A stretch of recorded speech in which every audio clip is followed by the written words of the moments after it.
নির্বাচন ও প্রয়োজনীয় সংস্কারের রোড ম্যাপ ঘোষণা করতে অন্তর্বর্তীকালীন সরকারের প্রতি দাবি জানিয়েছে বিএনপি। দলের মহাসচিব মির্জা ফখরুল ইসলাম আলমগীর বলেছেন, দ্রুততম সময়ের মধ্যে নির্বাচন না হলে ছাত্র জনতার আন্দোলনের সুফল ব্যাহত হবে। সার্বিক বিষয়ে সরকারকে রাজনৈতিক দলগুলোর সাথে সংলাপে বসার আহ্বানও জানিয়েছেন তিনি। ইমরুল আহসানের রিপোর্ট। সেই নির্বাচনে 5ই আগস্ট স্বৈরাচার শেখ হাসিনা সরকারের পতনের পর প্রথমবারের মতো নির্বাচন ও রাষ্ট্র সংস্কারের ইস্যুতে সরাসরি মুখ খুললেন বিএনপির মহাসচিব। এ বিষয়ে অন্তর্বর্তীকালীন সরকারের কাছে সুস্পষ্ট বক্তব্য দাবি করেন তিনি।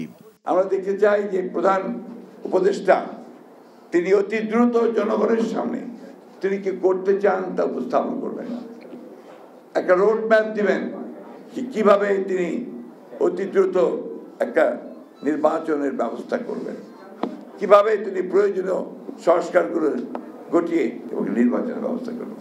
তা না হলে এই উদ্দেশ্য সেই উদ্দেশ্য সম্পূর্ণ ব্যাহত হবে। কারণ the final authority is the people. সেটা কিভাবে আসবে? সেটা অবশ্যই একটা নির্বাচিত পার্লামেন্টের মধ্য দিয়ে তাদের মাধ্যমে সেটাকে আসতে হবে, এর কোনো বিকল্প নেই। সুতরাং কয়েকজন ব্যক্তি একটা সংস্কার করে দেবেন এটা আমি বিশ্বাস করি না। রাজনৈতিক দলগুলোর সাথে আলোচনায় বসার আহ্বানও জানান তিনি। রাজনৈতিক দলগুলোর সঙ্গে এখন পর্যন্ত এই সরকারের সত্যিকার অর্থে কোনো এজেন্ডা ভিত্তিক কোনো আলোচনা হয়নি। রাজনৈতিক দলগুলোর সঙ্গে আলোচনা করে একটা কিভাবে একটা নির্বাচন অতি দ্রুত করা যায় এবং সেই প্রয়োজনীয় সংস্কার করা যায় সেটা নিয়ে এই ইন্টারিম গভর্নমেন্ট কাজ করবেন বলে আমরা প্রত্যাশা করি। ক্ষমতায় গেলে রাষ্ট্র সংস্কারে বিএনপির দেয়া 31 দফা বাস্তবায়নের প্রতিশ্রুতি দেন মির্জা ফখরুল। বলেন, প্রতি বিপ্লবের বিষয়ে সচেতন থাকতে হবে। যে সমস্ত ব্যক্তিরা হাসিনার পাশে থেকে হাসিনার সঙ্গে থেকে তার দোসর হয়ে তারা মানুষের উপর নির্যাতন নিপীড়ন করেছে, লুটপাট করেছে, দেশের পাচার করে দিয়েছে, তাদেরকে আমরা আশেপাশে দেখতে চাই না। সাবেক প্রধানমন্ত্রী কাজী জাফর আহমেদের স্মরণ সভায় বিএনপির মহাসচিব বলেন, বিএনপি বন্যা কবলিত মানুষের পাশে আছে, থাকবে। Imrul Ahsan, NTV news, Dhaka.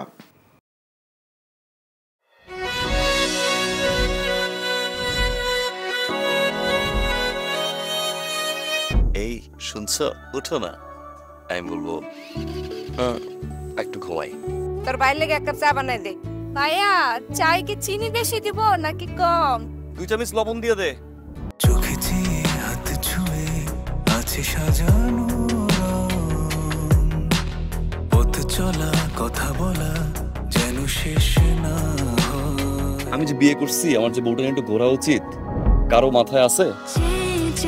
থাকি পথে আসলে তুমি বুঝি রাঙা রথে বিভোর হয়ে থাকি প্রতিটি ক্ষণ।